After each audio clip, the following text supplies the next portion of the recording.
Hello, everyone. My name is Daryl Gordon, and I'm Vice President of Marketing at MediKeeper, and thank you for joining us today. Since 2018, MediKeeper has published an annual report that highlights the key trends that play a role in employee health and wellness. Today, I'm excited because Dr. Tyler Amell, Chief Health and Strategy Officer at MediKeeper, will share the 4 trends for 2023 and discuss how the trends were developed. Dr. Amell is an internationally recognized thought leader on the topic of workplace health and productivity and serves on the executive board of directors of the Work Wellness Institute and the National Wellness Institute. So Dr. Amell, we're excited about this session because for everyone here, this is their first opportunity to hear about the trends for 2023. And if you could share with them afterwards how they can get a copy of the report. Yes, indeed. Thank you so much, Daryl, and good morning, everyone. It's my pleasure to be here today, and we thank you for taking time out of your busy schedules to join us. As Daryl mentioned, I happen to sit on the board of NWI and the Work Wellness Institute. I'm also on faculty at Pacific Coast University for Workplace Health Sciences, which is a university solely focused on workplace health. So everything from primary prevention at the front end from an occupational health perspective, right on through to work disability management. And of course, my primary role is Chief Health and Strategy Officer at MediKeeper. My contact information is here on the page. Feel free to reach out. Email is there as well as LinkedIn. I'm very active on LinkedIn, promoting a lot of evidence surrounding various topics related to workplace health and productivity. So feel free to reach out and follow, and it'd be great to connect with you. So as Daryl mentioned, we've been doing this for a few years now, focusing in on what is coming down in terms of as we get to the end of the year, moving into the next year. Let's focus in on what people are talking about and what people should be prepared for from a workplace health perspective moving into the next year. Now, this webinar happens to be our last one of the year. Next year, we're going back to the full monthly cadence, so we'll have 12 fresh topics for you. So with that being said, this is a little bit of a history as to where we've been. So the MediKeeper webinar from October 19th, Health Outcome Data from a Wellness Platform, is available on the MediKeeper website, video on demand. There is a National Wellness Institute webinar that I did looking at forgotten variables when assessing health risk and designing wellness programming. I believe that one is still available. And if you're having problems accessing it, let me know. Last week, I was speaking in New Orleans at IFEBP's national conference. This was just before Thanksgiving. I did a plenary talk on mental health and the new work paradigm, as well as a very on healthy aging and what employers can do from a retirement planning perspective. So very, very good conference there. Of course, today is trends for 2023. And then heading into January and February, we've got 2 exciting ones already lined up. So one is legal aspects of employee well-being, and the other is a partner customer of ours, Vivacity, and looking at how they differentiate themselves in the marketplace. So in terms of our focus on the trends for 2023, essentially the process that we follow is we meet with our customers to plan out work that MediKeeper does for them. Now, in doing so, we obviously learn an awful lot about their business, about the issues that they're facing, the pain points that their customers are having, and then develop and deploy our solutions and our tweaks from a technology perspective to help support that as time unfolds. Now, at the same time, I actually have the opportunity to meet with a lot of employers on their workplace health and productivity needs and learning from their pain points and trying to figure out, where they need to deploy their precious resources to best support their people into the future. So those are 2 avenues. And of course, I do a fair bit of speaking globally on workplace health. So I have the pleasure of interacting with lots of other thought leaders in the space. So I pick their brains constantly on what's happening, what the trends are, where things are going from their perspective, and sort of culminate that into an assessment at the end of the year, moving into the next as to what people should be looking at in terms of best supporting their people. So if it's a technology need, if it's a service delivery need, a point solution need, those sort of things. But by and large, there's several trends at a high level that organizations really should be looking at as we move into 2023. Now, fortunately this year, or unfortunately, depending on how you want to look at it, we're still seeing some significant headways in certain areas, and mental health is absolutely one of them. This is absolutely critical and crucial from a workplace health perspective. This challenge is not going away anytime soon, and I'll explain my perspectives on why I think that's so from a couple different points of view. Now, we are seeing increasing levels of burnout and rust out. Burnout is those feelings of exhaustion that people get when they don't get time to recharge their battery, when it's difficult to progress, difficult to recharge, and it has a negative effect on your ability to do your work, but also permeates into your home life and your sleep, which are critical. Now, rust out is a little bit different. It's a cousin of burnout, but it's more related to feelings of apathy, low engagement levels, and maybe some underskilling in there, and people not necessarily leveraging things. So the outcome of the end result of both burnout and rust out are in fact increased risk of stress, negative effects of stress, anxiety, and depression, which of course are significant components of mental health. And so, these trends aren't really going anywhere. They're not alleviating. They're continuing to plow forward. And we know that people are stressed, that we've got anger issues out there in the workplace. We have violence. There's a lot of anxious people out there. There's a lot of depressed people out there. People are turning to pharmaceuticals, so usually anxiolytic, anti-anxiety medications or antidepressant medications. And for the past 3 years, we've hit an all-time high in terms of script fulfillment for those drugs. So if we're using that as a benchmark, then you could say that we're in a worse state now than we were prior to the pandemic, and things were already getting bad prior to the pandemic. And we're also seeing increased utilization of other substances. So, drugs and alcohol really come to mind. And that is, a very poor coping mechanism, most definitely. But some folks are looking at them for relief or distraction. So again, this is mental health had been on the increase prior to the pandemic. The pandemic has accelerated things. When we layer on all the stress and anxiety that people are facing in the workplace and outside, and then we start looking at the macro factors, inflation, the war in Europe, housing affordability is a good example of additional pressures on certain segments of the population. Climate change is another one that comes to mind a fair bit, especially for younger people, knowing how the world is progressing, can get pretty depressing for a lot of people these days. And there is a significant opportunity and role for employers to help support and help prevent negative aspects with regards to mental health, and help people, build up the resiliency, build up those coping mechanisms in a positive manner that can be quite helpful for their own benefit as well as for the benefit of the organization. Now, this was part of the presentation I gave last week at the International Foundation of Employee Benefit Plans. So this is looking at the experience through COVID over the past couple of years with regards to different impacts. Now, this one comes from Emory University in Georgia, and looking at collateral damage and aftershocks associated with the COVID-19 disease. Now, first wave, obviously, we were scrambling to figure out things in very early 2020.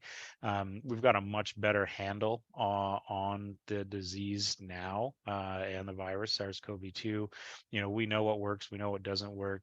Hand washing, good things, hygiene, cleaning, very effective. Masking, absolutely critical. I travel an awful lot, and I'm fully masked the entire time. And of course, vaccines. We've got tremendously successful and very effective vaccines at preventing severe disease and death, which is exactly what they're designed to do. Now we're moving into various stages of boosters, and so that's quite beneficial and informative from a workplace health perspective.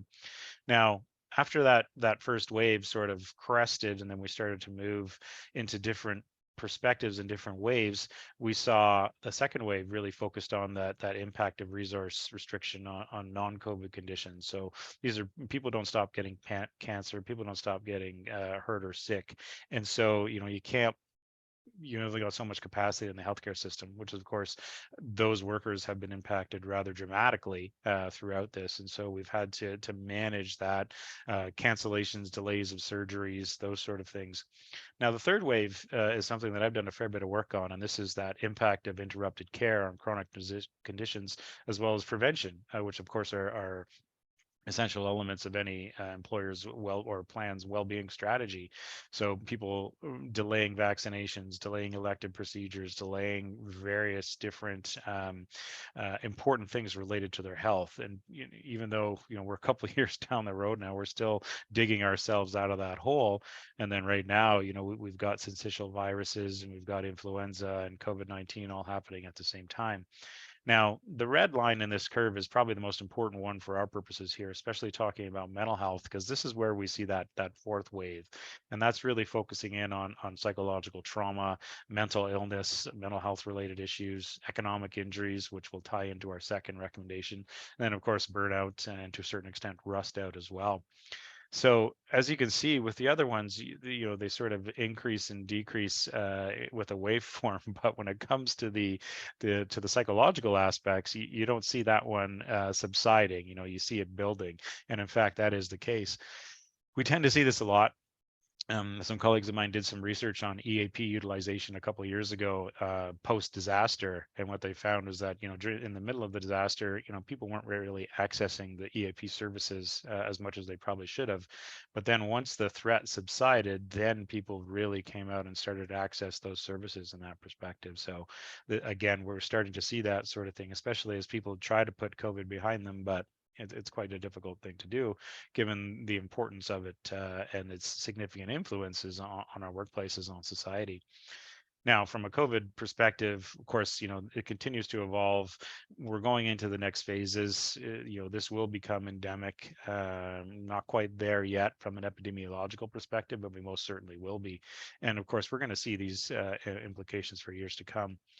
And something that should be on everybody's mind as we head into the holiday season, as U.S. daily death rates are still about 400 people per day dying from COVID-19. This is not in front page news by any stretch, but this is something that has a significant impact on society overall. And of course, from a workplace health perspective, it certainly does.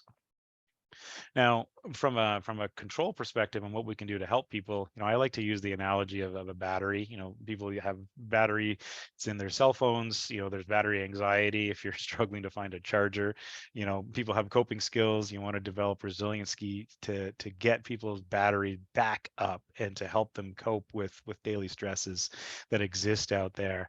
And this is where vacation comes in. This is when well-being programming comes in. This is when all these disparate elements come in, as well as support people, because you think when you're using your cell phone and you're running low on battery, the first thing you do is you shut off some critical applications or ancillary applications depending on where you are, to help you conserve that precious battery life. Well, the same thing happens with your body. We have to be able to recharge, and our sleep cycles and those sort of things are absolutely critical to our ability to cope. And when those things sort of fail, that's when you see people reaching out for substances and alcohol and drugs to a certain degree. But there's also the ability to build up resiliency, really getting people into that right mindset to be able to combat these daily stressors, which really aren't going away. So I think that's a good thing to really flag in terms of as we move into 2023, is really getting that mental health aspect of the employee health paradigm really shored up, and supporting people who are at risk and supporting people who are fully engaged and fully diagnosed through disease management practices. Now, second up on the list this year is financial health. This is absolutely critical in an inflationary world. We do have high turnover rates. In some instances, people are job hopping from one position to the next, but in not all circumstances is the grass greener on the other side. anecdotally, I've got a few colleagues who left positions who ended up moving back into those positions after they tried that new rollout. Now that doesn't work for everybody, and that doesn't happen to everybody. Not everybody has that opportunity. And then of course we're starting to see some layoffs as the economy changes. We've got inflation and a few other things rearing its face. So we've got a lot of pressures. And typically speaking, when it comes to people's stress in the workplace, financial stress is usually at the top of the list. If not one, it's number two, with one being interpersonal conflict or interpersonal relationships between supervisors or between spouses or significant others. So, that financial stress and financial worry is considerable. And then when you look at it through that lens of our inflationary pressures that we've been seeing, we're at generational highs, 40 plus years of inflation. People's income is not keeping pace with the rise in inflation, which means that everything is stressed. And so that's causing a significant amount of stress on people and, of course, impacting mental health. So we look at financial stress and mental health issues as sort of two sides of the same coin. Now, from an employer's perspective or plan's perspective, really providing some solutions in place that can help people deal and address with financial stress and worries, absolutely critical. Now, typically these involve things like financial planning, budgeting, debt issues, and then of course we've got more debt, being piled on top of everybody these days. And of course there's significant risk in that.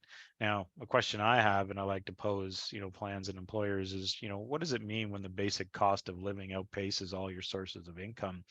People they move back in with their parents if they're able to, especially for the younger generations. They've got significant stressors. Housing affordability is a big problem for us, with the everyday cost of living, groceries, rent, fuel, all these sort of things increasing.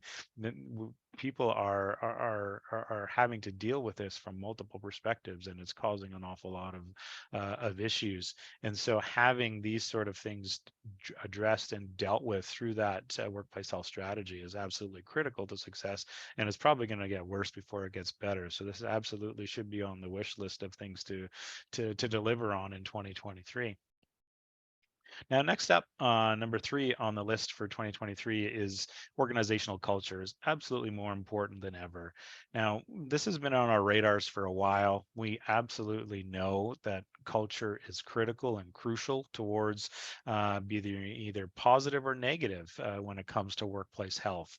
And so, when we look at the fact that the millennial generation, is over 50% of the workforce right now, it's going to be 75% here in the very near term.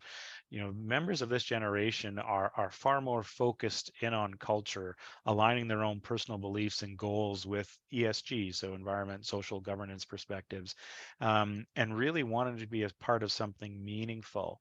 And this is one of the reasons why they tend to move jobs a lot more often, is finding that right fit between themselves.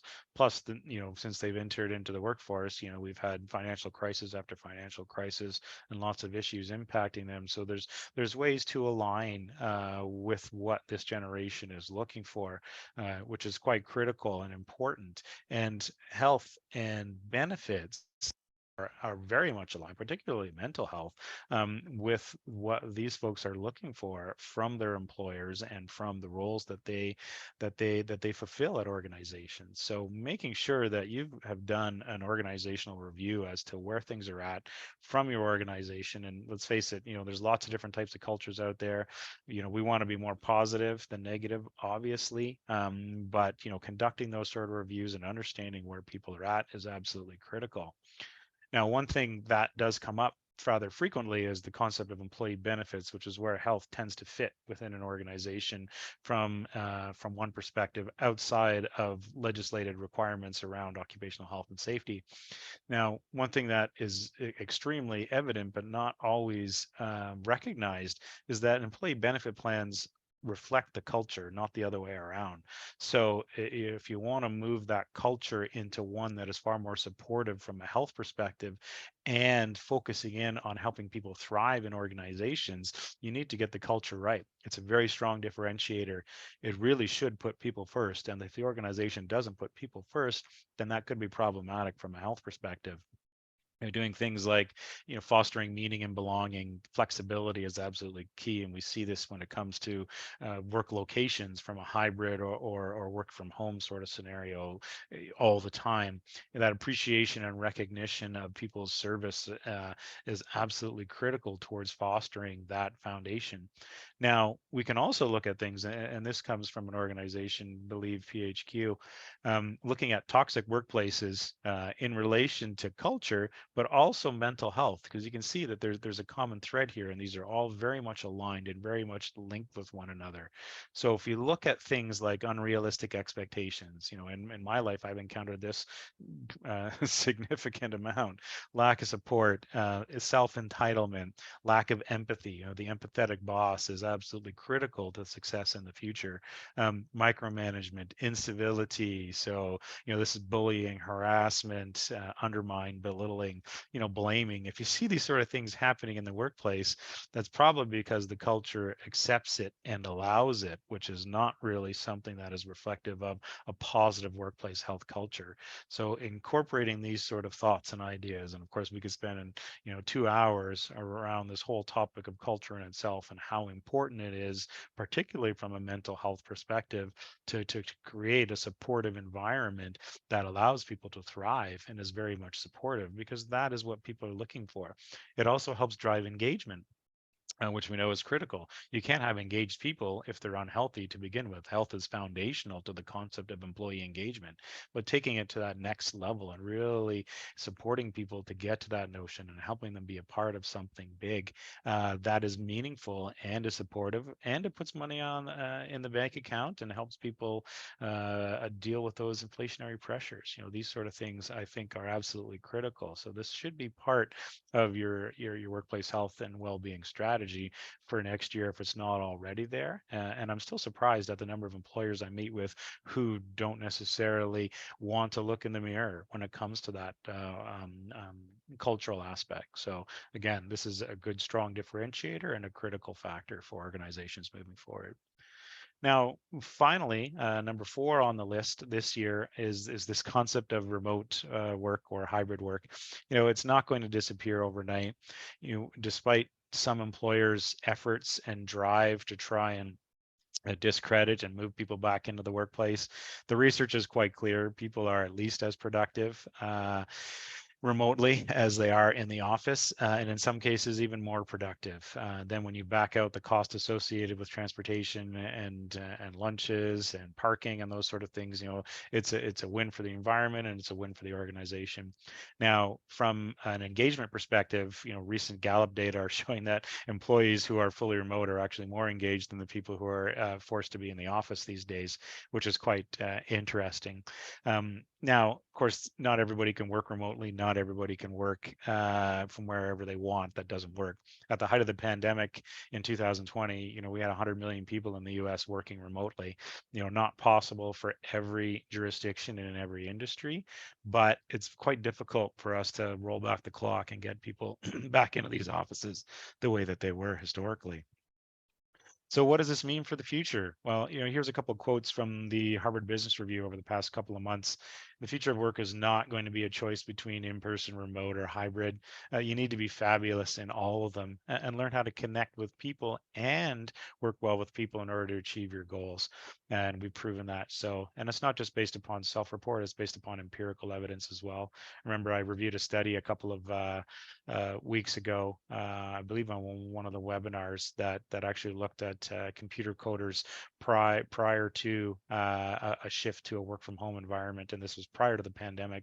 And then they developed the exact same outcomes as they did in the office. This is based upon actual empirical evidence. So by coding, accuracy, quality control, and everything, and sheer volume. So when you can measure things from that work output perspective, it actually put forward some really good data that beyond self-report. So I think a lot of the arguments against this sort of thing are going to fall away to the wayside.